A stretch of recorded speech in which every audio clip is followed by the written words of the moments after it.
Good afternoon, everyone. I thought I should give it a minute before everyone joins. Dr. Folisa, are you on the call? Yes, I am. Good afternoon. Yeah. Sure.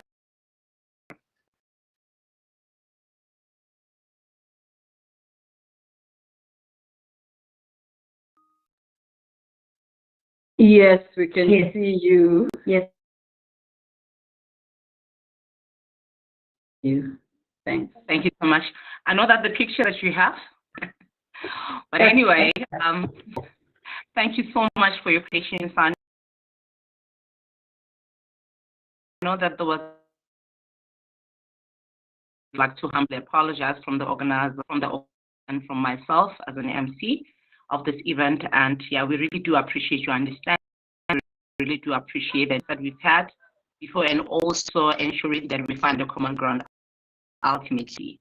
Without wasting any further time, I'm going to give it to Dr. Foluso just to give us a high-level opening statement. That I'll jump in and just provide my opening statement. And over and above that, we'll jump into the program. Thank you so much, Dr. Foluso. I'll just give you a moment to welcome everyone as our organizer of the event, and I'll take it from there. And perhaps if the administrator on the other side can just maybe project the program of the day so that everyone has a holistic understanding of what the lineup is looking like. Truly appreciate it. Thank you so much. Okay, thank you so much, Grace, for that quick introduction. Good afternoon, good morning from any part of the world that you are. Of course, my name is Dr. Foluso Amosa. I welcome you all to this August event. Ladies and gentlemen, our distinguished guests and honorable members of the public, regulators, and professionals within the GRC industry in Africa. It is an honor and a privilege to be here, standing before you, sitting before you today, as we gather under the banner of this year summit, which we call the Trust and Resilience and Sustainable Growth of Africa. The visionary team of the Morgans carefully put together this amazing team to help us to address the future of governance and risk and compliance of financial crime prevention in Africa. And I believe today that we have a very resourceful of speakers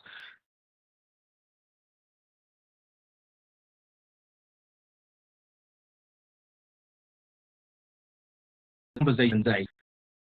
We'll have one or two things to take away, things or make things better. We will be learning and unlearning things. We will be getting some challenging thoughts that we thought like, things right. Let's look at a way how we can do it better. But for the whole thing that we are advancing the governance and risk and compliance of financial crime, not just now, but for the future. Once again, you're welcome to the Governance, Risk and Compliance of Financial Crime Africa Summit in 2026. And I'm going to hand you over to our estimable MC, and also the rest of the panel judges for today to do the justice to this conversation. Thank you so much once again, and good morning or good afternoon. So, Thank you so much. I really appreciate it. Come from yourself. Perhaps if the administrator on the other side can just project us for the day. My name, by the way, my name is Grace Letega. I know I did not formally introduce. I think I'm so excited in terms of jumping in and welcoming everyone, and also appreciate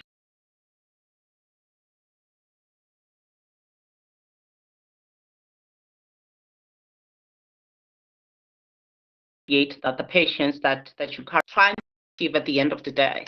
So, distinguished guests, speakers, I know we do have regulators here, we do have certain leaders here, and we do have colleagues here as well. Good morning and welcome to this very important GRC in Financial Crime Prevention Summit. So I just want to say it is a privilege for us to be meeting here today, but more than a privilege, I think we are going to have an opportunity to share various insights and also to get a strong representation from the leaders who are currently shaping our future, the trust, the resilience, and the integrity across Africa's financial and business ecosystem. I guess this is a defining moment for us.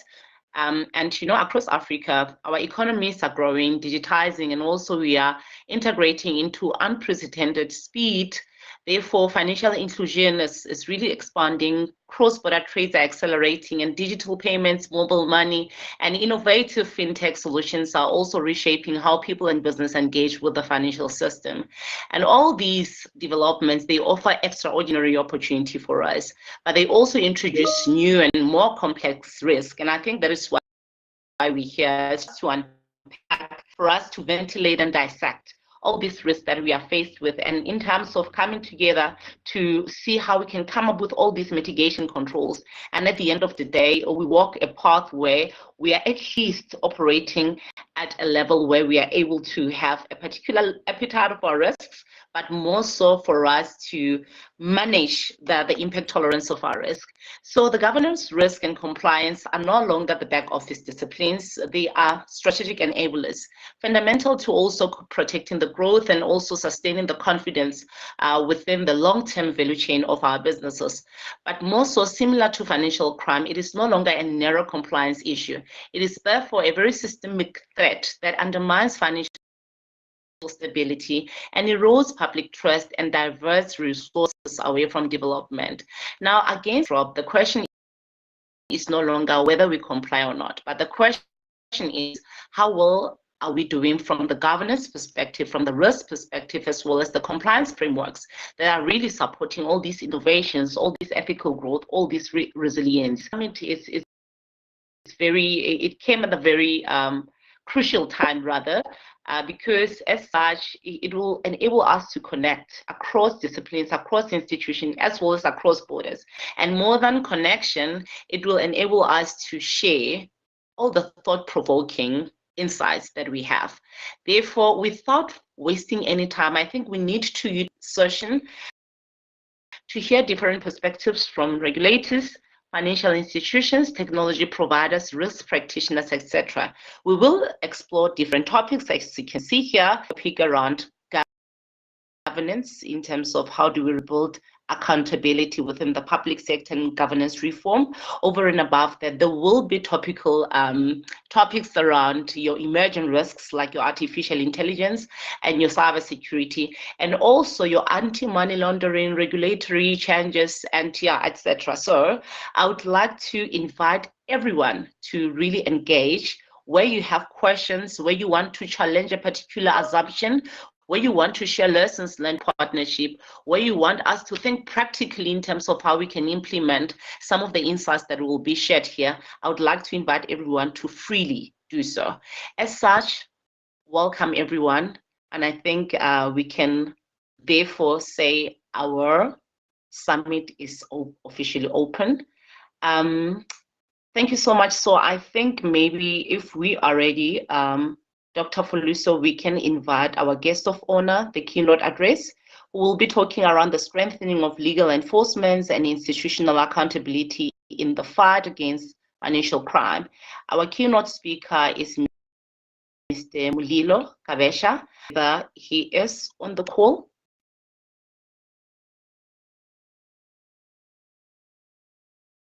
Mr. Mulilo? Yes, I am. Thank you so much. Thanks a lot. I think, yeah, you have the floor. You have an opportunity to share all the insights with us. Please be mindful of the time allocated. And if possible, you have 5 minutes at the end just for question and answer. And also that and Dr. Fuluso will be looking at the chat as well, any questions and answers that may be posed. Thank you so much. Very warm welcome, and we really appreciate you making time to share the insights with us. Thank you. Thank you very much. I appreciate your opinion.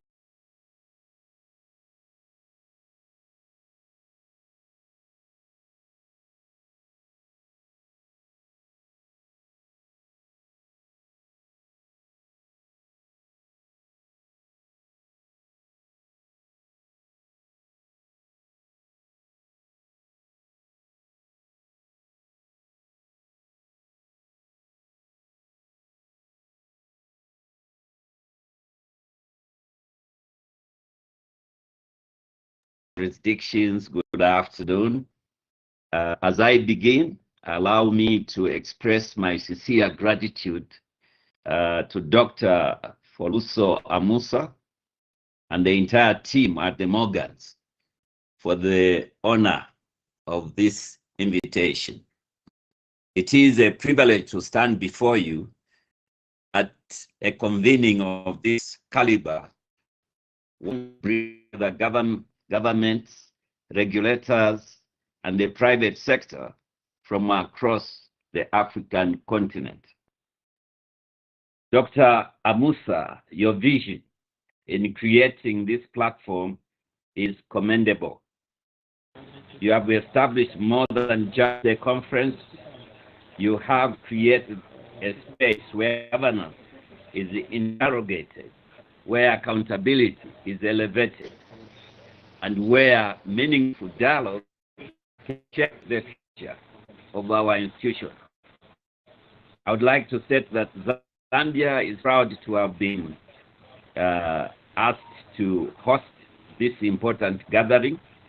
It is a momentous occasion, one that I am confident will advance Africa's agenda in strengthening good governance, risk management, compliance, and the fight against crime, financial crime. Ladies and gentlemen, Africa is at crossroads.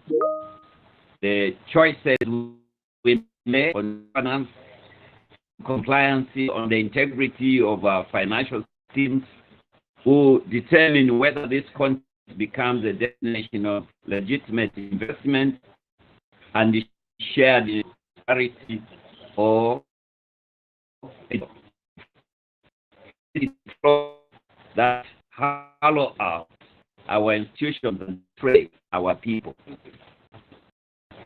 Distinguished colleagues, the theme, trust, resilience, and sustainable growth, is not a slogan. It is a prescription. The Attorney General of the Republic of Zambia, I can tell you that each word carries real, legal, and moral weight. Trust cannot be declared. It must be earned. And through accountable institutions, and through enforceable laws, and through governments that answer to the people they serve, and not the other way round. In our country, the Anti-Corruption Act, the Financial Intelligence Center Act form part of the backbone of our legal commitment to transparency, integrity, and ethical business conduct. But laws on paper mean nothing without the will to enforce them. That will must be visible, consistent, unwavering, and present in every institution at every.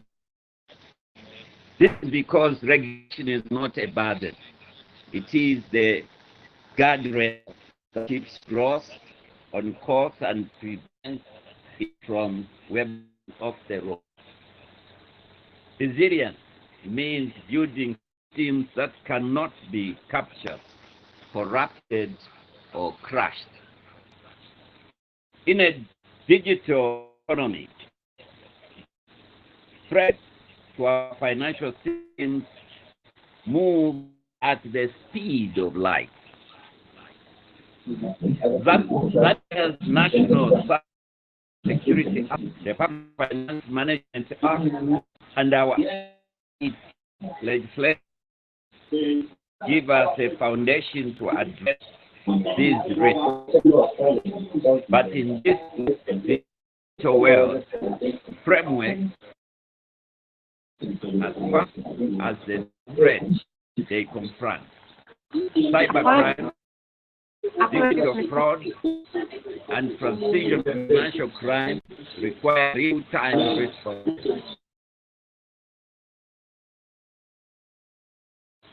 Therefore, sustainable growth is the ultimate test. Financial crime does just the future. Money laundering, terrorist financing, and corruption dies away from hospitals, schools, and the infrastructure. They destroy investor confidence and entrench inequality. Africa cannot afford to be a safe haven for illicit financial flow. We must not allow it. This means we must act decisively, collectively, and without delay. Colleagues, this is precisely what fora like this one matter. Speeches, but for what happens after the speeches end. The partnerships forged, the frameworks aligned, are sent. This is why government, the judiciary, regulators, and the private sector must move as one. This is not a battle. Institution can win alone. It demands unity of purpose, coordination in action, and a shared commitment to accountability. Distinguished colleagues, as I conclude, I wish to leave you with this.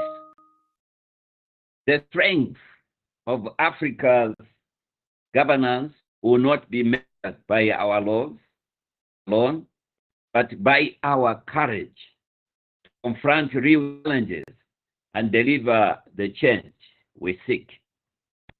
Therefore, let this conference be a catalyst for renewed commitment across the continent. Zambia stands ready as a steadfast partner in building institutions that serve the public, serve the economy, and earn the trust of our citizens. My singular honor to declare this conference open. Thank you.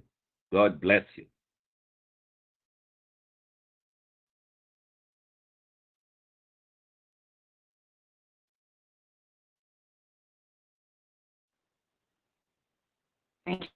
Thank you so much, Mr. Kashawi. We really do appreciate those insights. Which was very captivating, and also the insights that you shared as well. They really resonated with us and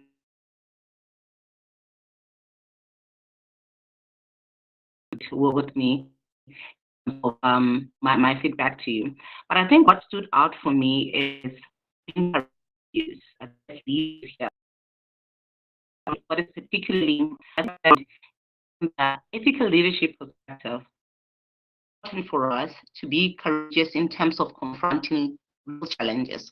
And I think it's something that most of us have been lacking. And I think with what you said as well about laws, in as much as we can have lawmakers, we can have regulators, we have everything penned down, I think what is important is it doesn't mean that when it's written on the paper, we should have real executed or to be executable.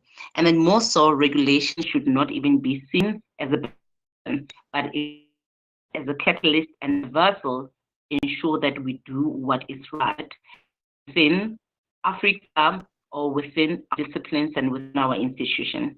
So from here also is the shared prosperity, the commitment given for us to remain accountable. Thank you so much. We do appreciate those insights, and we really appreciate the keynote to actually lay the ground and for us to at least have the courageousness in other segments that will be taken on, and for us to continue having those thought-provoking discussions to come forward. Truly appreciate it, and thank you so much for your time.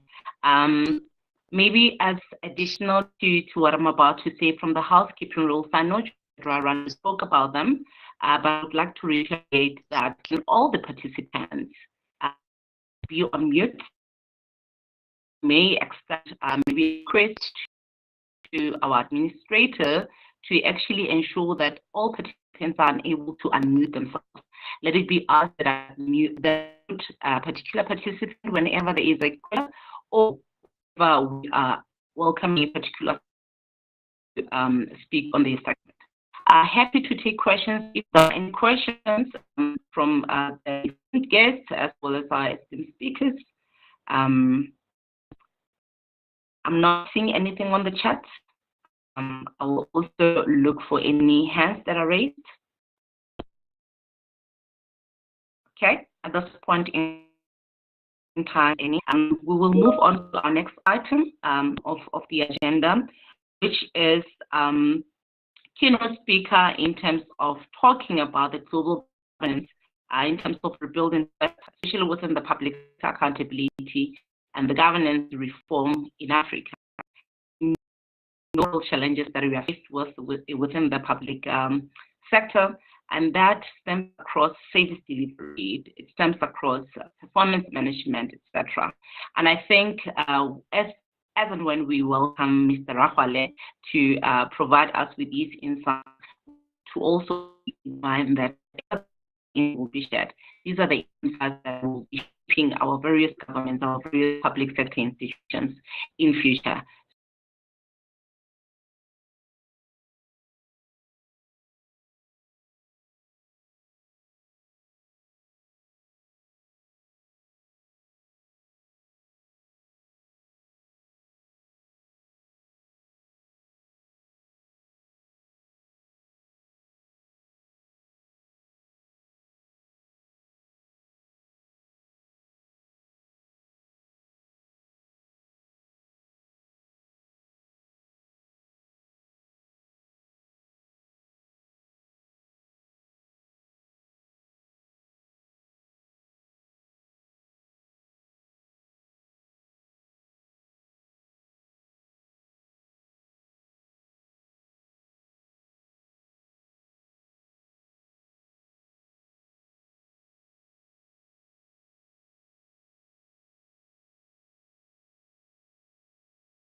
I think you're on mute. Oh, all right. No, thank you very much. They have been nice. Yes, I think I'm on. I'm on very much. Let me just share. Let me just see here. Right. Can I get an indication that it's basically visible? 100%. Okay. All right. See here.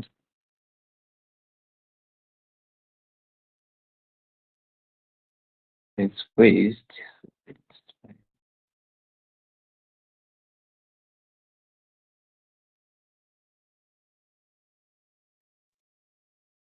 All right. No, thank you very much. My topic that I was given is rebuilding trust, sector accountability, and governance reform in Africa.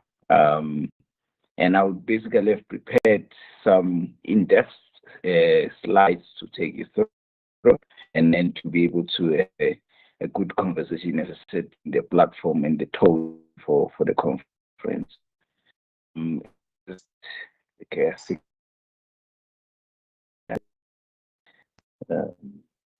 this, okay, sorry.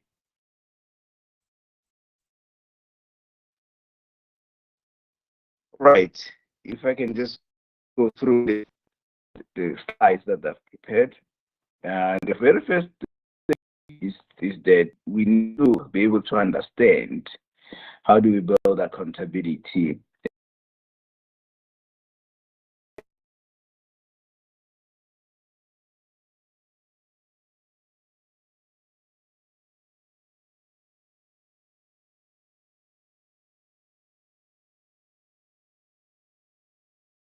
See, so your security aspect is the most important one, so you can be able to trust and also confidence in the public sector. And the other thing as well is the issues of capacity, which is the next layer. So once consolidated your security aspect, is that you will then have to move to the next level, which is basically your capacity. And then also issues of also inclusion, which is the third level.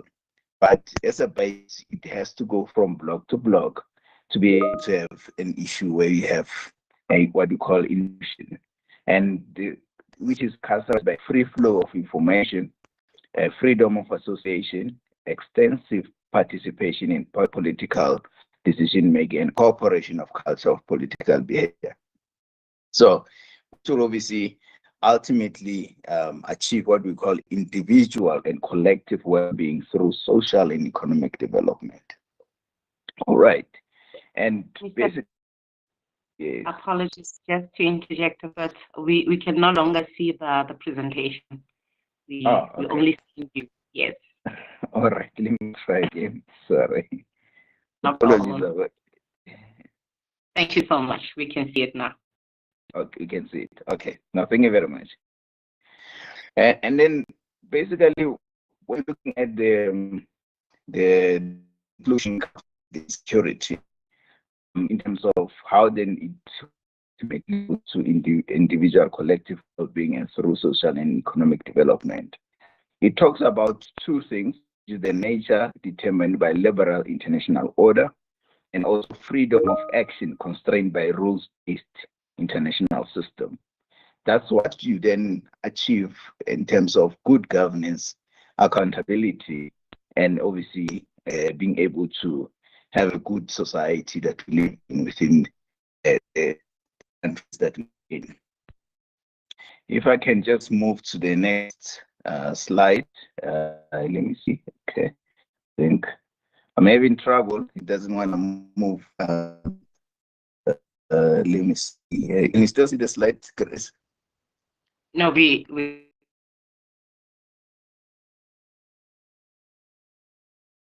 is not moving. Yeah, it's not moving, but it's fine. I think I'll continue. Sure. The mode we are in, if you can still see it. All right. So basically, I was talking to the issues of inclusion and capacity and security we have spoken to. And if I can then move to the next phase, which is the issues of armed conflict and versus governance in Africa.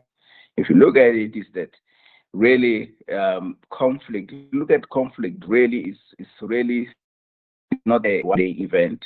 It comes as an issue of a systematic weakness in governance and institutions that we have. And it comes, if you look at the center there, basically, which is the conflict, and then the other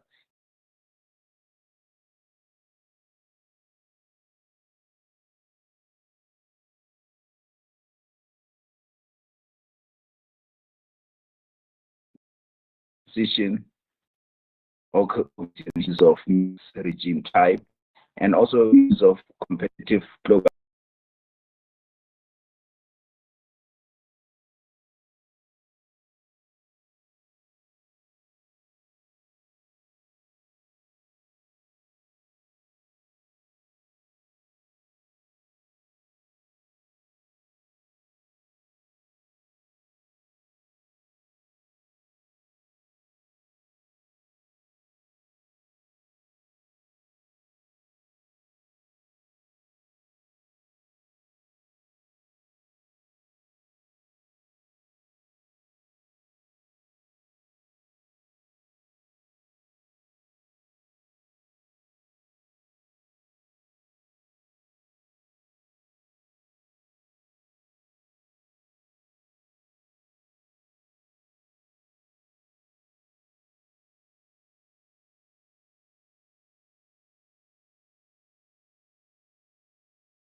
transparency, governance, and accountability. Right. What then can make this better? Obviously, more and better governance improve well-being through economic and social development is that you find a lower probability and magnitude in terms of the intervention of the state failure, internal war, and abrupt regime change.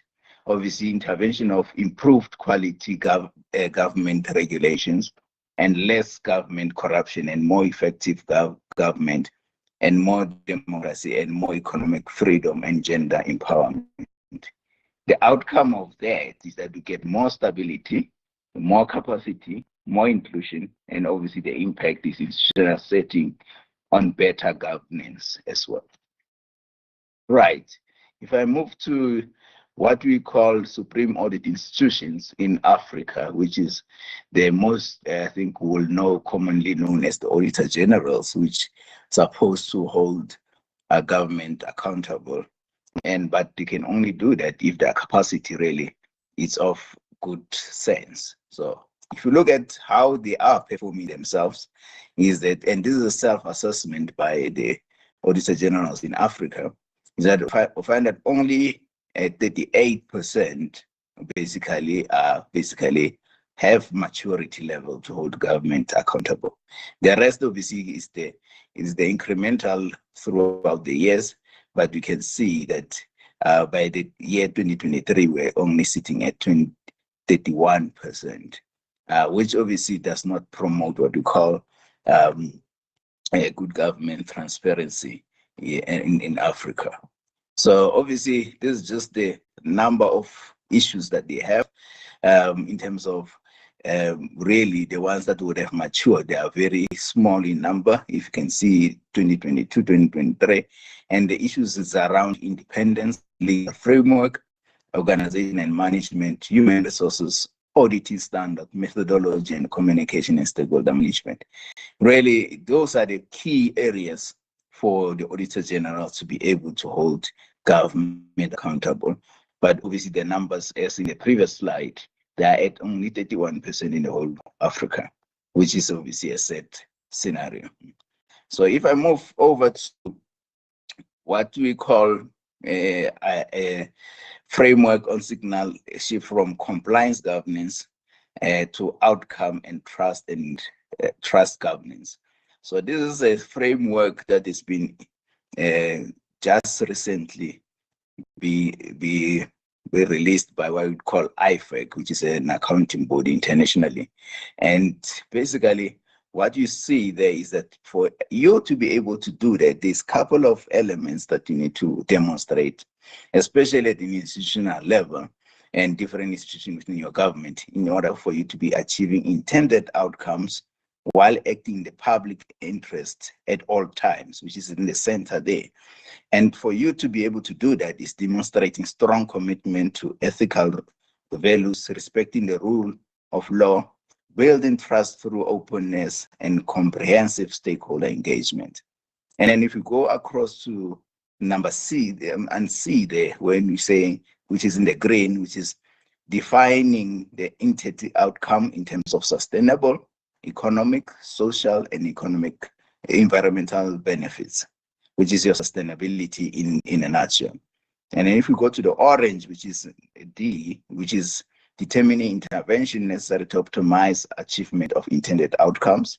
And then E talks to developing capacity and capability within the entity, or we see the leadership across as well. And then number, which is F, which is managing risk, opportunity, performance through robust internal controls, which is basically talking to your internal institutional environment. And in the light blue there, which is lastly talking to implementing and practicing of transparent audit to deliver effective accountability, which is the other thing is to achieving intended outcomes, which is in the middle, while acting in the public interest at all times. We will see if all institutions within the countries can apply this, obviously we'll have a much more good governance across the countries. Right. So I've come to my end of my presentation, Grace, in terms of the principles that I wanted to lay down. Thank you very much. Truly appreciate, Mr. Rakwale. The insights are very powerful as well. I think also what stood out for me, it's what you just currently shared, the framework. And in terms of some of the 7 principles of the public sector good governance and what we can look into for us to ensure that good governance is put as a precedence for us to really achieve whatever the national development goals that we might have or national development plans that each country may have. But more so, I think what stood out for me, it was the graph that you shared around the self-assessments that was done by the SAI, which is the Supreme Audit Institutes across, and the level of maturity that we are seeing at 31%, quite concerning because it deliberately says that we might not, at this point in time, not hold government to account. So really, really appreciative of those insights, Mr. Rakwale. And I think I will give them guests or the participants an opportunity to really ask questions if they do have any questions. I haven't seen anything as yet on the chat, but I am happy to also see hands, and if anyone is raising hands, they may raise hands and they will provide you with the questions. Thank you so much. Esteemed guests, speakers, fellow speakers, I see a hand from Miss Beauty Mtonga. Go for it. The floor is yours. Thank you.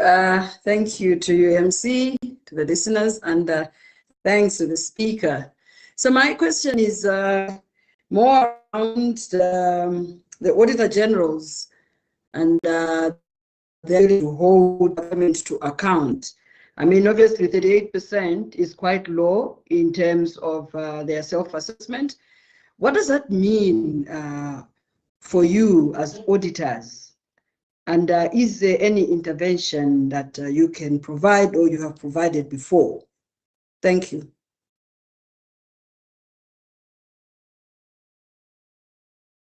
All right. I can go ahead and see any other hands, Chris. All right.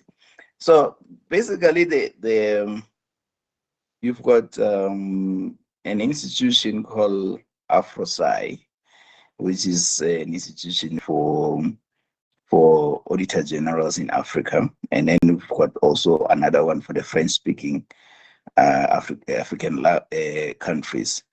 And what they have been trying to do together with what we call the international body, which is the INTOSAI, which is all the auditor generals in the world, they have went to an issue of capacity building. And the good thing is that has been led by Africa, and they've got a program called African Professionalization Initiative, and they go country by country, partner with the local institutions to be able to offer them training, to be able to at least professionalize the 3 offices, basically your public service department or entity in the country, and also the finance department, which is your treasury, and also the auditor generals within those countries. So it's been a couple of years. I think it's been less than 5 years or so that they underwent this type of processes. As you know, that South Africa Auditor General is the benchmark in basically in Africa, and they've proven to be the best in the world as well. So that provides a good base to do that as well. So there's a intense professionalization across Africa. It's quite hopeful, but obviously the current state is not the ideal. So that's basically it. And obviously, what does it mean in the meantime? Obviously, it tells you that corruption will not be detected. The issues also of that obviously transparency and accountability becomes an issue. But these initiatives, obviously, this initiative of AfroSci is together with the African Union as well, and obviously the UN in terms of being able to improve governance across. And so that's basically it. And I think one is quite hopeful that in the near future we'll see a different picture. Thank you very much. Thanks a lot, Mr. Rachwale. I don't see any other questions. Any hands? You may interject. You still have Mr. Rachwale here. Okay. Happy to also take any questions that will be coming through on the chat. Mr. Rachwale, we really appreciate the insights, everything that you have shared as well. Some really touch our everyday lives as well, especially in as far as accountability and transparency that is required from the government or from the public sector perspective. But really appreciate your time as well. Thank you so much. Maybe I will just move to the next segment. If there are any questions pertaining the presentation that you just made, Mr. Rachwale, on the chat, we'll definitely redirect those questions to yourself. We are moving to the next session, which is the panel session, or rather panel discussion, and it will be moderated by Mr. Susi. So as such, I would like mics to be unmuted. And I think all the questions were shared prior to the time. The topic for our panel session is just around moving from framework to real accountability. And I think it goes back to our opening keynote that's about regulation. We shouldn't be scared of regulation rather. And regulation shouldn't just be on paper, but we need to be courageous and have the will to implement it. With that said, I would like to hand over to the moderator to moderate the panel. Mr. Suzuki, go for it. Thank you. Thank you so much, Grace. Good afternoon to you, and good afternoon to everyone on the call. It's a rare honor and privilege to moderate this high-level panel discussion that's focusing on moving from frameworks to real accountability. To help me unpack this topical issue, I'm going to invite the following distinguished panelists to join me. So there's Sego Bonalote, there's also Beauty Mutonga, Mosepe Kitting, as well as Patience Mabilo. I'll quickly run through their profiles just to give you a glimpse about what each one of them does. I'll start with Sego.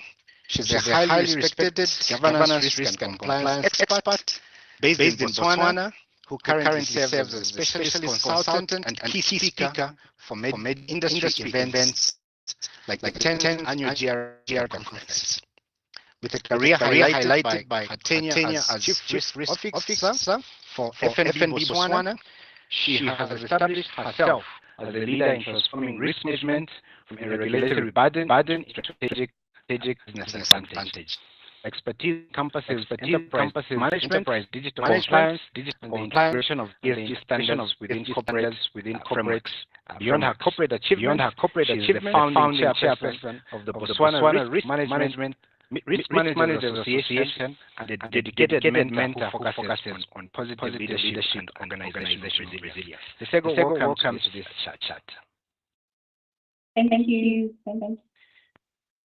Our next panelist is Beauty Mutonga, based in Joburg, South Africa. Beauty is a highly distinguished professional in the field of governance, risk, as well as financial crime prevention, with a career defined by strategic oversight, organizational excellence. She has a leading voice in navigating the complex regulatory landscapes of the African financial sector.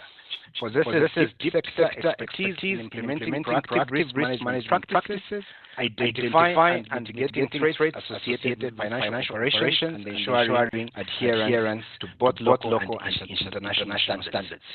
At the GRCFP Stakeholders Conference, she brings her unique perspective on leadership, innovation, and inclusion. She's dedicated and to empowering the next generation of professionals in this field, sharing insights on how to stay ahead of emerging threats such as digital disruption and technological shift, while maintaining a core culture of ethical governance. Beauty, good afternoon and welcome to this panel discussion. Thank you. Good afternoon, moderator, and to all the participants on the call. Looking forward to the session. Thank you very much. Thanks. Our next panelist is Mosepe, who is a distinguished finance and investment professional with over 15 years of experience spanning audit, corporate finance, treasury, and wealth management. Mosepe's academic and professional journey includes executive education in corporate finance and strategy at the London School of Economics, reinforcing his expertise in aligning financial decision-making with long-term business strategy. At this summit, he will share insights on strengthening governance, leveraging financial innovation, building resilient frameworks to combat financial crime across an evolving economic landscape. Good afternoon and welcome.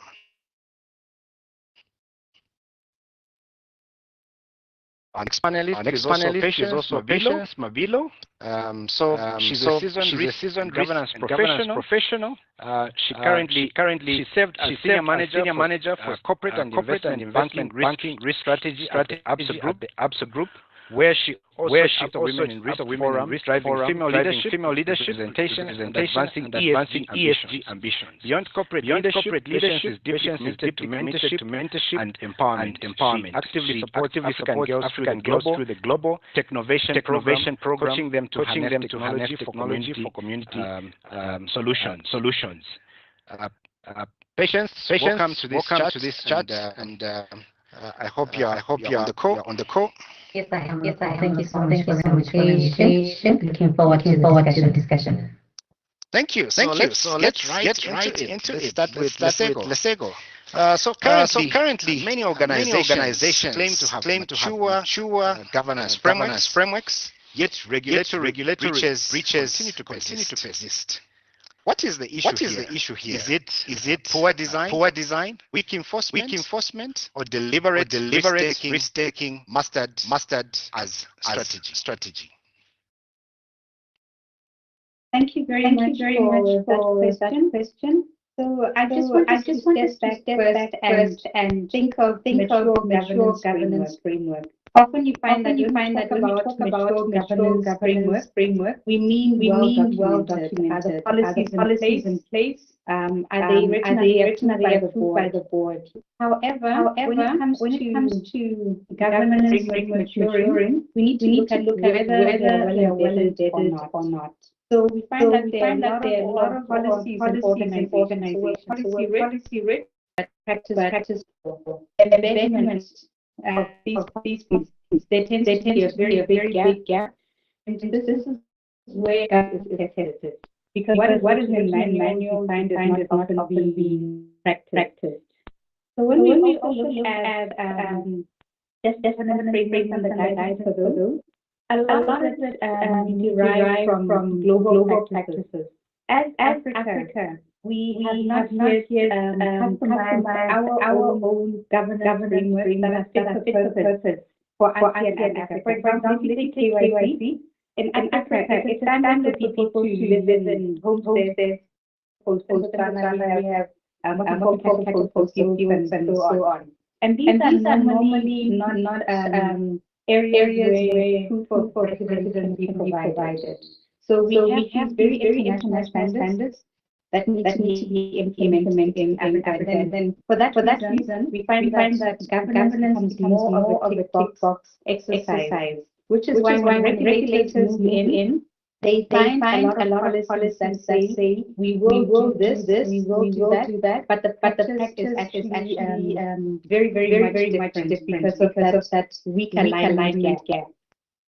In addition, when we look at governance, we do not have proportionality around maturity or the complexity of the organization. So you find that very less complex organization is also being subjected to heavy requirement. So there isn't a staggered approach that ensures that there's proportionality in terms of measuring governance. I'll give an example. In some areas, let's say the banking area in Botswana, sitting board member on an audit committee is not supposed to sit on other committees. And this results in conflict if you're looking at a smaller size bank, because the cost of complying with this requirement is a lot heavier and more onerous on this one than others. And this is why you find that there's this increasing gap, because there are these constraints, but there's also the supervisory requirements that are there. A lot has been done by organizations to try and embed their policies. However, the uncomfortable truth is that the economic variables do not always support the amount of investment that is required for them to be able to comply with what is happening in developed countries. And that is why you keep seeing repeated policy exceptions, especially when regulators come in. Now, when we come to strategy, we find that sometimes risk-taking and strategy, in order to ensure that there's profitability, overrides controls. So it's no longer really a strategy that has risk management embedded in there, because the cultures are different. Some cultures are more profit-driven, especially where the entities where the group holding is really sitting from an international perspective. So those conflicting, I'll call it leadership values, can impact how governance is implemented, as well as strategy. I'll pause there. I think I've been speaking for quite a while. Thank you. Thanks a lot. You bring out some very important aspects there, being policy rich, but quite poor in putting the policy into practice. You've also talked about the need to localize or customize frameworks, translating from being foreign frameworks to the local context in Africa. Do you have any practical ways in which this customization can be done? How is it being done in Botswana? What specific things have you done to ensure that global frameworks are translated into the local context? I think innovation needs to become quite a lot more entrenched and a lot more visible, not just in regulators, but in also how we do things as Africa. And also being able to tell our story as Africans. I'll go back to the example of KYC, where not every place has got a utility bill.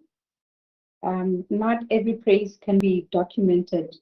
So what we have done in Botswana is, in some areas, we just ask the headman to confirm that indeed beauty resides in this cattle post, and this person is known by us. So we need to solution for our reality that is on the ground, and be able to justify why we have done things a certain way. The same with implementing international standards around governance. What is in our control is what we need to try and harness. For example, the reality around our board memberships, around what we are comfortable with as Africa. Thank you very much. Quite some detailed insight there from Botswana. Let's go to beauty. Beauty is in Joburg in South Africa. So beauty, there's one issue that interests me quite often. So risk appetite statements are often approved at board level, but operationalizing these risk appetite statements usually become a challenge. So do you have any thoughts around how to translate this risk appetite into measurable, enforceable decision making across business units? Okay, good afternoon once again to everyone on the call. And I want to take it that it was a finger error on the meeting ending. So admin, please, can you ensure you address that?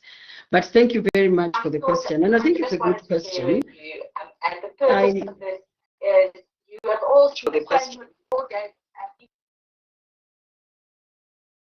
Should I proceed? or Yes. someone is saying something in the back?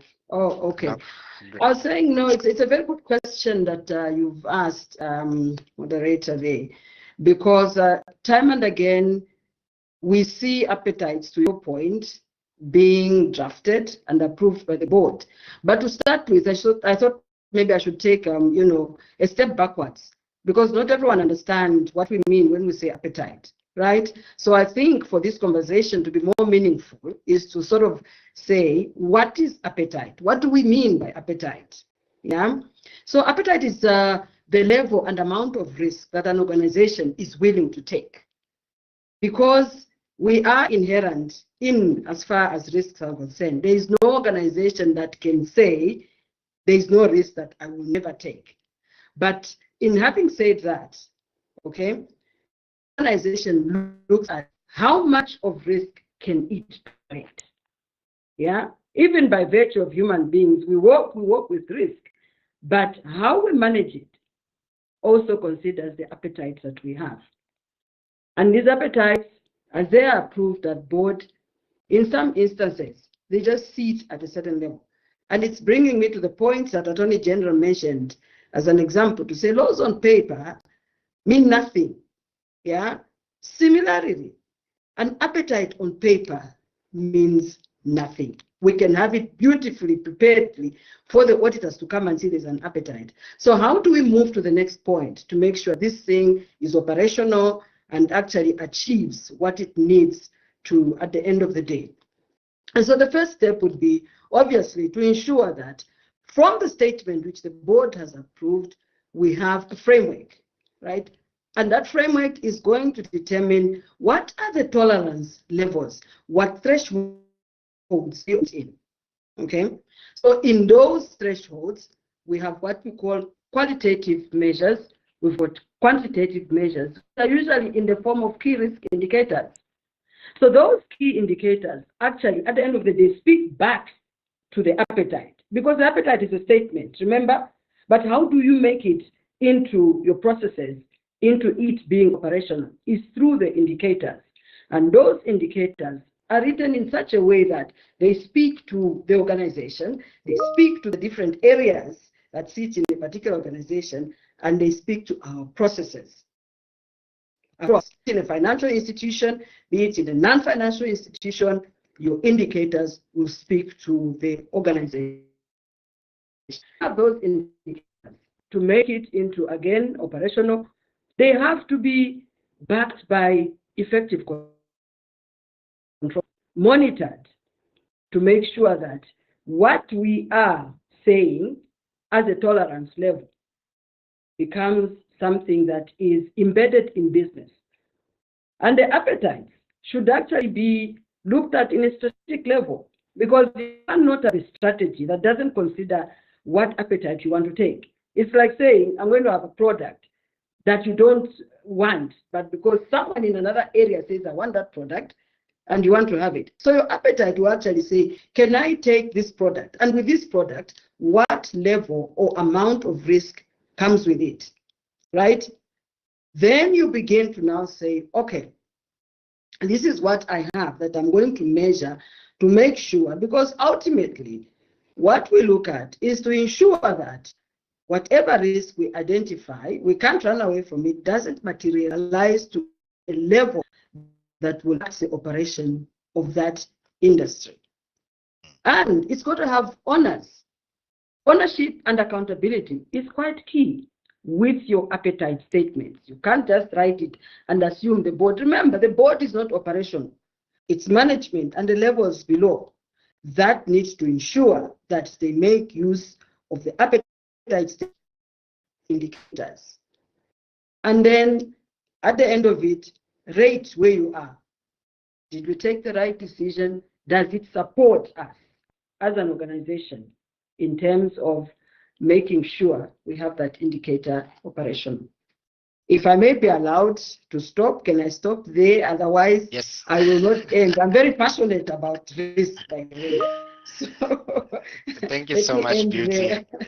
Yes, you bring out some important aspects there, key among them being that each organization, okay, so each financial institution, each corporate organization is responsible for setting its own risk appetite. So risk appetite would differ from organization to organization as well as from sector to sector. And then you also bring out the issue around assigning responsibility for attainment of those KPIs that have been set. Are there any practical examples of how this is being done? How do you ensure that accountability is mainstreamed throughout the corporate structure and also at board level? Okay, no, thanks. Another good question to follow up from a previous one. So obviously, how that is ensured in terms of the ownership is, remember, I did mention earlier on that the organizations would have key risk indicators, okay? And that is now drilled down to the business unit level. Monitoring and oversight over the use of appetite, we call it appetite utilization, is something that is very, very key and important, because you want to know and understand that in any particular area, are they utilizing the appetite to a level that has been defined and as approved by the board? So you have each of the areas that will have their relevant governance structures that will report on appetite utilization, either on a monthly basis or on a quarterly basis. And this is good practice, yeah?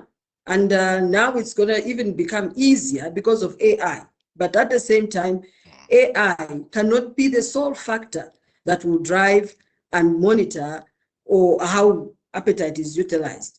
At the end of the day, we still need to apply judgment, look at what has been utilized from what we have agreed. If you don't have the appetite, why then go for something? So through the quarterly or monthly meetings, monitoring, oversight, and the relevant governance teams bringing it together. And this filters up to the board, because the board needs to know what they approve. Is it what is being exercised or executed on the ground? So that rolls up to the various governance levels, up to the board.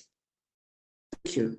Thank you so much. The board will play a critical role in ensuring that policies are being applied and that targets are also being set and achieved as set in the key performance indicators. Shift to patience. Patience, thanks for your patience. It was not by design that you'll be the last person to come and speak now. But let's try to get some more insight from SA. I know you're based in SA.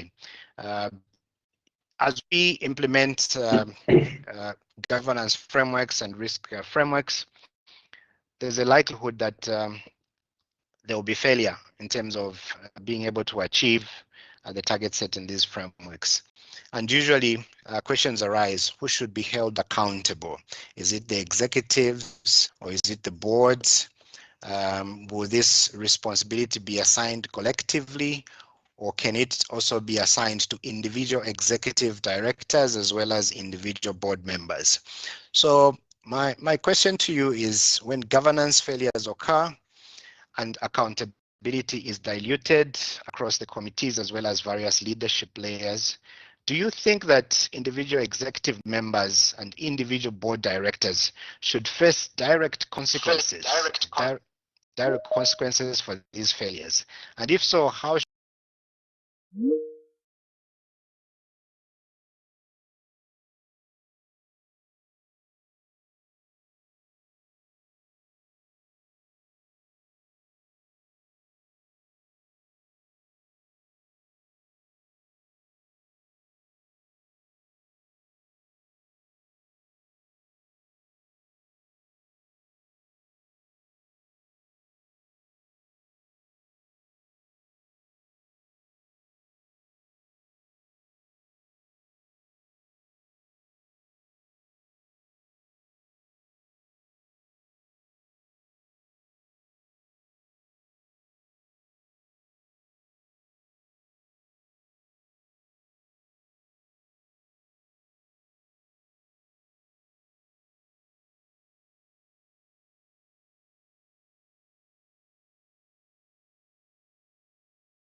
Quickly update social media, very quickly update that they are happen to join this new name.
Good afternoon, everybody. Apologies to all our participants on this event. I think we have some technical challenge, which has now been restored. Could you please help us to extend the new invite that we've sent out to everyone to join the link again? We are back on live. Thank you very much, guys.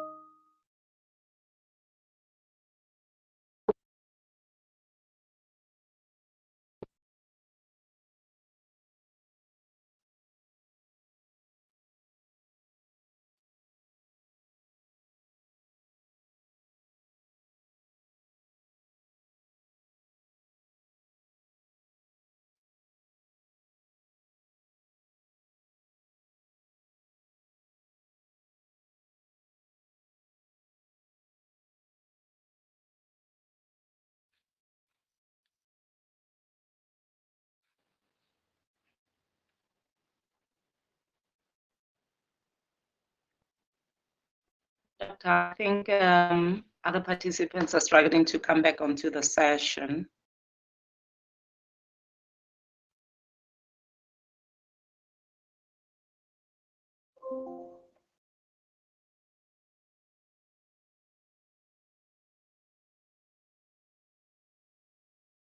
Dr. Foluso? Yeah, I think we can continue if Soseko, our moderator, is around and the speakers can continue the conversation.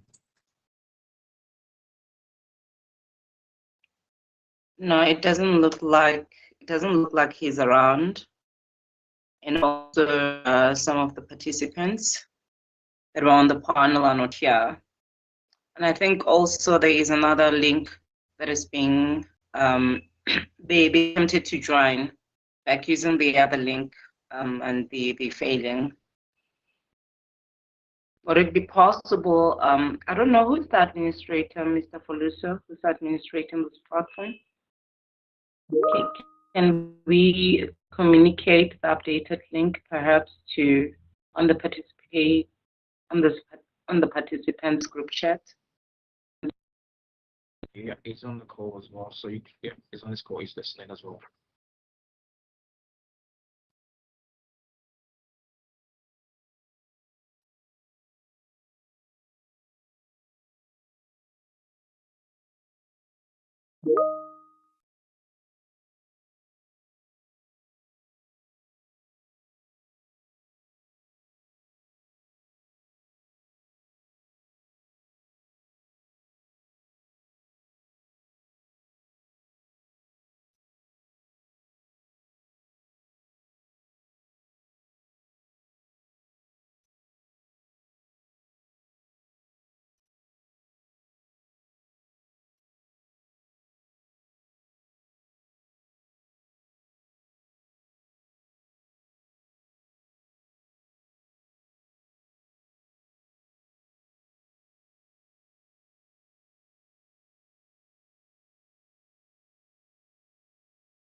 Colleagues, I think the session seems to be carrying on the other platform.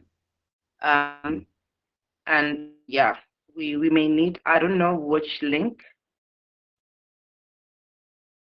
but I just spoke to Beauty and the session is carrying on the other platform. So there may be two links that people have joined into. So we might need to, I don't know which link is the correct one, but the other platform that seems to be progressing the session happening.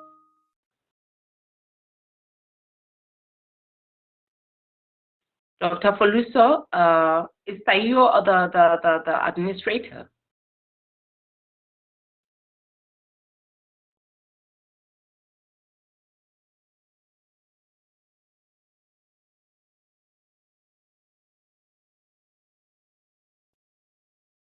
Now,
Hi, Grace.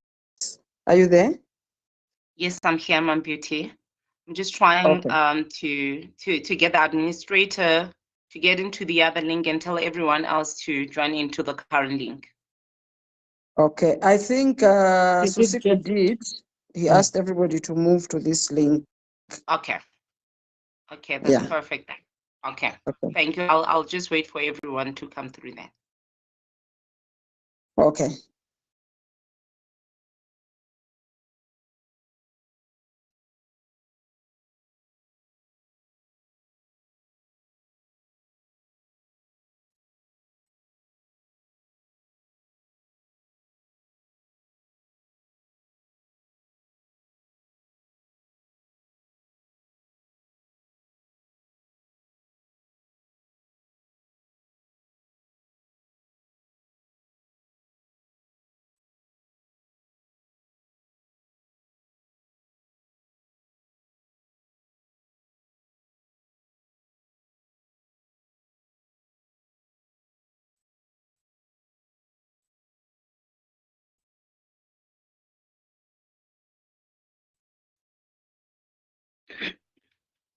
That's all I see. The numbers are increasing in terms of the participants on this call.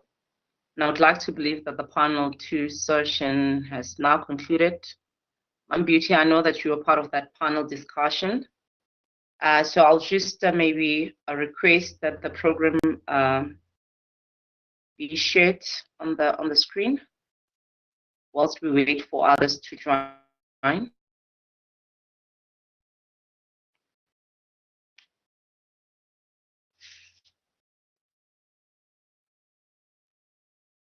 Humble apologies, colleagues, for this technical glitch.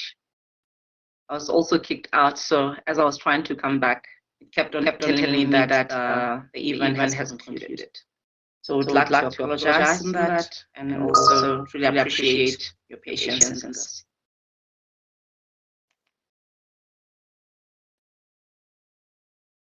It's operating risk in real practice. Yeah, I guess those are not epitome of our resilience being tested as well. So I'm seeing quite a bit of resilience being tested. But yeah, we will come. I think I'm just cautious of the time, considering that certain participants, they were of a view that the session will start at 11 and they might be having certain commitments as per or aligned to the prior. Okay, it says my video stopped working. Yeah, so they might have certain commitments aligned to the prior program time. So I would just like us to get back into the program.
I'm unable to share from my side, and also I see the video has stopped working on my end, but I think maybe we should just continue.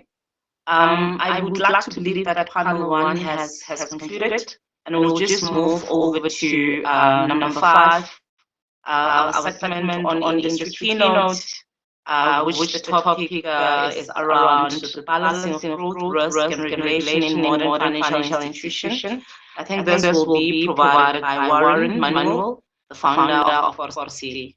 I don't know, and I'm unsure whether Warren is part of the call of this particular link call, or is he on the previous call. If he is part of this call, may he kindly get unmuted. Maybe we see here.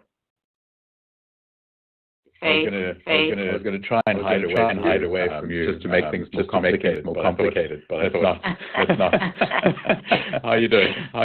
Good yourself, Mr. Warren and I. We already in a very complicated situation, but I guess also testing our resilience. So maybe by way of introduction, and I think it's one that I didn't do to Mr. Rafale, something that I would like to apologize on.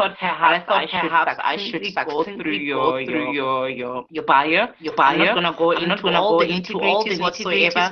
I'll just do high level, considering the time period that we are under. Mr. Warren, he is an artificial intelligence architect and thought leader at the intersect of product marketing, growth, and business development based in Cape Town, South Africa. Build a career helping organizations transform complex ideas into scalable systems that drive sustainable impact. His expertise spans across technology, finance, Web3, and artificial intelligence-driven product, where he has led go-to-market strategies, and cross-functional alignment across product marketing and engineering teams. Mr. Warren, very warm welcome, and thank you so much for your patience. And I'm hoping and praying that you won't have any technical glitches as you share your insights. Very warm welcome. The platform is yours. Thank you. Thanks so much. That's a big intro. Whoever wrote that, I will pay them later for those kind words. All right, so I'm going to jump into the presentation. Let me know if you can see my screen, and then we'll take it from there. Alrighty. Can you see my screen? Not yet. It's just blank.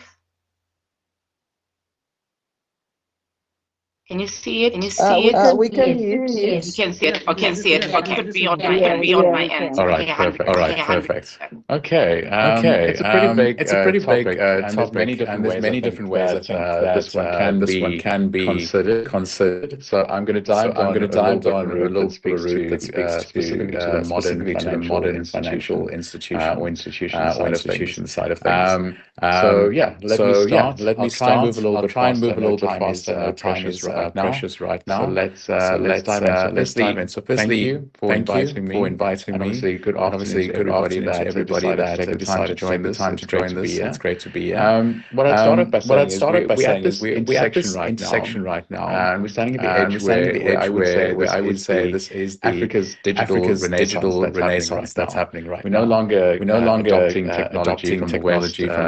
We're going through this phase where we're actually architecting our future and the future of finance right here and right now. So if we look at 2030, by 2030, there's reports out that says Africa's fintech market is going to be projected to generate around $65 billion in revenues, and that's a growth trajectory that is pretty much overstripping all the other countries and regions on Earth.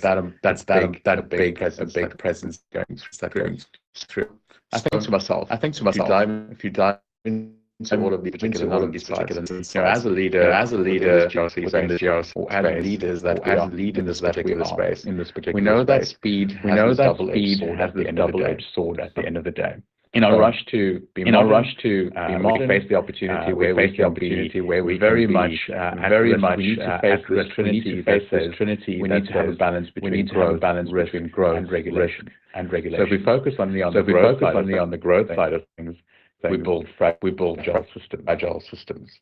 If we focus on regulation, we stifle innovation. Very problematic. So there needs to be this magic ground at the end of the day, or space where there's this resilience, and during this resilient phase, you have the ability to find this balance, so that you can consider all of those different scenarios and opportunities that might exist. So what I did back in the days, I wrote a book, called The Manager, the Architect versus the Self-Chemical. I'm going to use that as a frame to run through this a little bit. So if you think about every institution, there's this healthy tension between mostly two mindsets. The manager is the one that's focused on the output and the speed and the market share. And then you've got this vibe about them. They want seamless user journey. They want instant approval, and they want rapid growth at the end of the day. That's provided and suggested their way. And then you've got this architect that says, hey, I want to focus on integrity. There's this. I want to care about the foundations, and they ask these key questions. They go, what happens if the system is pushed to its limits? Where's the accountability in the code? And in this modern era that we are living in. Ability where the manager has been given incredible tools like AI and crypto, which allows them to move at lightning fast speed. But without the architect's rigor at the end of the day, that growth built pretty much on sand. Because there's a balancing act at the end of the day that our institutions need to consider. And these two voices indirectly have equal weight. And they need to be able to come to the boardroom together so that they can definitely work together. So if you look at a prime example, crypto assets at the moment. In many parts of the world, crypto assets is just speculative at the end of the day. In Africa though, I see it as infrastructure. Nearly 48% of crypto volume in our region is driven by utility. So specifically through crypto bridges as an example. So if we're talking about stablecoins and how that it allows a small business owner to bypass slow, expensive traditional rails to settle a $40 billion remittance gap across the continent. It's a big thing. And then you ask yourself from a GRC perspective, this kind of creates a new architectural risk at the end of the day. We're moving money on public decentralized ledgers. It isn't really about money laundering anymore. It's about liquidity governance at the end of the day. So we need to find this place where we actually ensure that these bridges don't become little islands, where regulations can't reach them. There needs to be a balancing growth by means of on-chain compliance. There needs to be architecture that can be audited, and at the same time that a transaction actually occurs in that same second. It's very important to be able to do those types of considerations. And this new phase in 2026 in a very big way. And we call it the pilot phase of modern agentic AI. We've moved beyond the chatbots. We now have autonomous agents that make credit decisions, trigger fraud alerts without a human even touching a keyboard. But here's where the manager comes into a little bit of trouble. Seeing a rise in this vibe coding space, where people use general AI to describe a goal. So let's use an example. They'll go, make this KYC process frictionless for me. And the AI generates a whole bunch of line items of code. It's fast, it's cheap, it happened very quickly, it's very manager friendly because it gets done very quickly. However, it creates this massive transparency debt at the end of the day. If the AI hallucinates at some particular point or develops a bias that excludes maybe a specific demographic because of its hidden flawed logic, the architect, it can't actually find that in the audit or understand what has happened because it was done without those considerations or guardrails in place. So in 2026, the AI, if you go through the phases and you say the AI had the wrong vibe, that's kind of not really a very good legal defense model anymore. We need to find a way that we can actually ensure that AI is architected correctly and that it is transparent, explainable, and accountable. So When you think of all of these things, I'm going to pause here for a bit of a second. There's a massive risk that I believe is very much overlooked in many different instances. And one of those things is called the complexity trap. So in our obsession to be this modern institution of sorts, there's a massive risk where we actually dive too deep and create too many overcomplicated digital technologies that we build these very cool, high, shiny, high bandwidth apps. They look great. They have these complex AI interfaces. But in doing so, we go through a phase where we might actually exclude the very communities that we are wanting to serve. So Africa has millions of people who are less digital savvy, I would say. Obviously, that is improving as we progress. But there's also a massive unbanked community that exists. So if our modern institution that we are trying to build requires the latest iPhone or has a degree, or you require a degree in data science as an example, just to navigate through the application, we aren't innovating, we're actually gatekeeping. So one of the smart conclusions I'd like to suggest is that, when you're building technology that is high tech, on the back end, it needs to be very, very secure. So your smart inclusion is making it secure, making it extremely compliant. But it needs to have low friction. It needs to have high accessibility on the front end, so that people can actually use these particular products. User consistency, interfaces, voice-based AI in local languages, or hybrid models that respect the unbanked reality.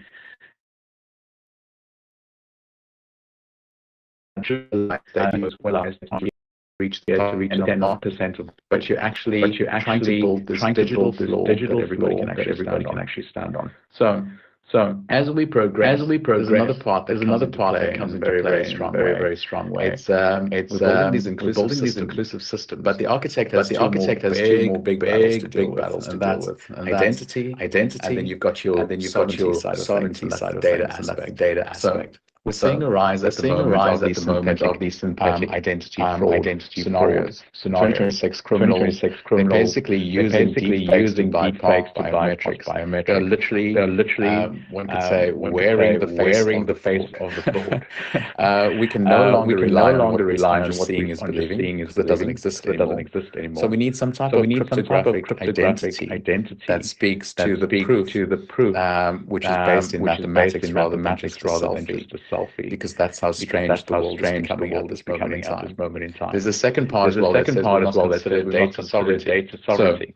So as we use global AI as crypto tools, where's the data actually sitting that we are utilizing? If our risk models in South Africa or for South Africans are hosted and trained on the cloud, let's say in Virginia, we're actually creating a digital dependency. So balancing growth means ensuring that Africa's institutions own their own digital brain, keeping our data and our decision making accountable. And when it comes to our regulators and our people, they also have clarity and accountability at the end of the day. If I dived a little bit there. There we go. And then we have to look at how this actually affects everybody in between. So if we take a business as an example, a vibe-coded glitch or data breach, it's a line item on a spreadsheet, or it's a cost of risk attached to that particular requirement. But to the people, it's probably an existential risk, because if our risk models are performing to make exclusion because they're too complex or they're poorly architected, we aren't just effectively doing code wrong. We're coding poverty into our financial systems, which is a very, very big concern, in my opinion. So, as a GRC professional, you are the final architect, in my opinion, and the final architects of the social contract. Your role is to ensure that the model doesn't mean fragile or we are not building crime, we're building a trust that allows society to function.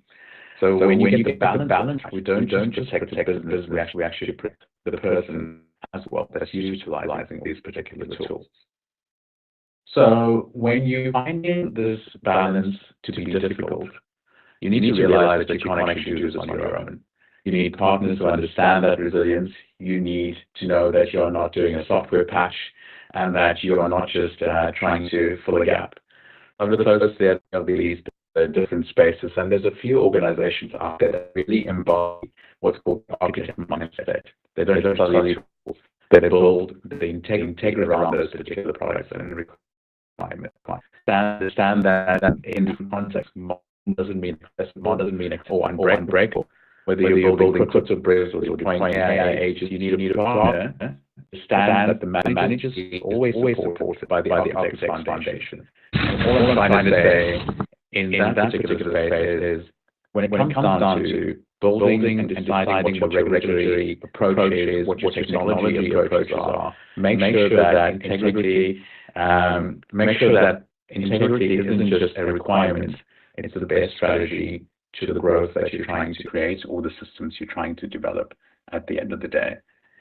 So as we move forward, I want us to remember one little thing. South Africa's journey from the challenges of the FATF grey list to emerging leadership, things like BRICS, they taught us one thing. Trust is our most valuable currency. I know this was brought up earlier as well, which was very great, very glad to hear. It's very, very important to understand that trust is very much a big thing on our end. And if you think about that kind of trinity, that modern institutions don't need to choose between growth, risk, or regulation. You can treat them all, and you need to trust them all at the same time. So growth is the engine at the end of the day. That Africa's 65 billion fintech opportunity. And then you've got the risk, which is preventing, the fragile exclusion system, depending on how you approach in this particular modern. You've got regulation, which is a regulation map, which is a massive map guiding sustainable and accountable processes to consult every single one of those, and to utilize all of those in the same way. When you think about things like agentic tools, crypto bridges, they're all there building the future that can be very, very inclusive in every way, and also very innovative. You won't just be building modern institutions if you don't consider all the requirements. So we want to build modern where the whole world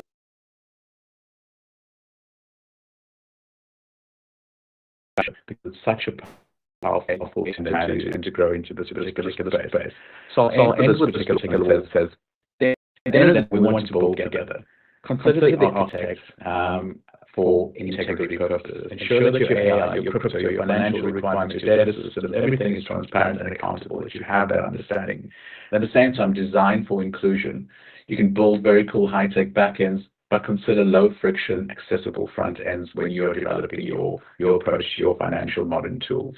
And then the sovereignty of this. Own your African digital brain. Don't outsource it. Make sure that you own it. Make sure that the data and the decisions are available, and that you consider all the accountability opportunities for yourself. And then have this balance that understands growth, risk, regulation. It's all in equal measure, always. And I'll leave it at that. Thank you very much for your time.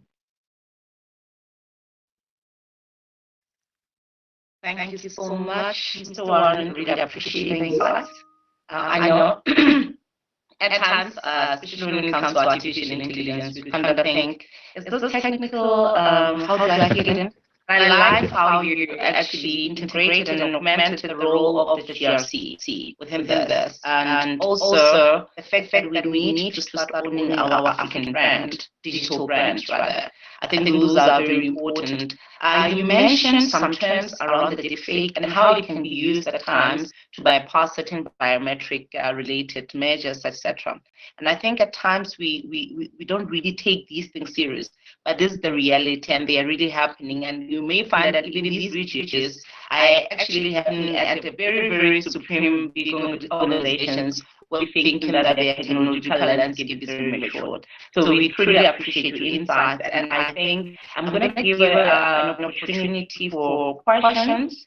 And please, participants, please, esteemed guests, please, esteemed speakers, do ask questions. I think agentic AI, artificial intelligence itself, is a very topical issue. It has really changed our landscape. You know, for some of us, whenever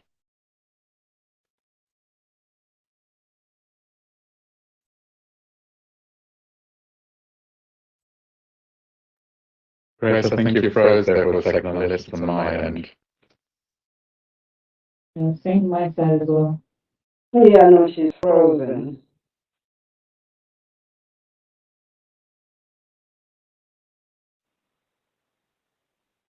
I think, yeah, the platform kicked me out. I think maybe I talk a lot. We'll give it to Ms. Beauty to ask a question. I see that her hand is raised. Thank you so much, and really appreciate your patience. Thanks so much, Madam MC. I'm sure the system will throw me out soon for asking too many questions. So Warren, thanks so much for that insightful piece. So for me, it's not so much a question, right? It's more rather a comment. Remember, we are having this session also to educate, to raise awareness, and also to offer some sort of solutions and recommendations on how business can look at the coming in of AI. Because my comment is more around saying the controls that we have at the moment may not be at the level at which and speed at which AI is moving. For instance, the way KYC is done, right? Especially if I look to the deep faking. I mean, obviously, that would be something I think organizations need to look into, to say with deep faking, are we doing KYC or identifying our customers in the right way? And is it still, a control that is effective? Because if there's a voice that is sort of, hacked, and they go there, you want to open an account, or you want to check your balances, and deepfake comes in, how easy would that be, for one to know that this is Warren indeed, or this is not Warren? Maybe on that one I can ask you a question, because deepfake is real. It's something that is becoming prevalent, but what we see is that institutions are not always moving at a level